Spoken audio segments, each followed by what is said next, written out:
ఈరోజు మా పెద్ద అబ్బాయికి ఇష్టమని టమాటా పచ్చడి చేస్తున్నానండి. ఈరోజు స్కూల్ నుంచి రాగానే బాగా తిట్టేశాను. తినడానికి ఏమీ లేవని చెప్పి ఏడ్చాడు. నాకు కోపం వచ్చి బాగా తిట్టేశాను.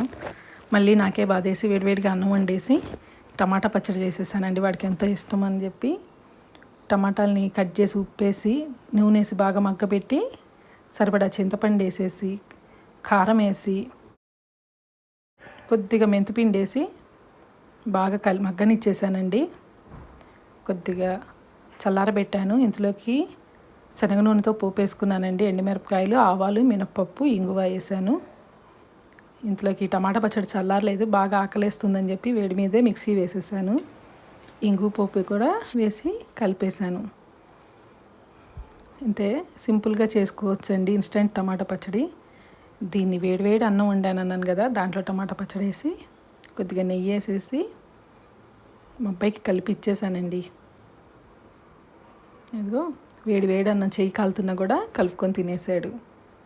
ఒక్కోసారి కోపం వచ్చి తిడతాం కానీ మళ్ళీ మనం కూడా ఉండలేము.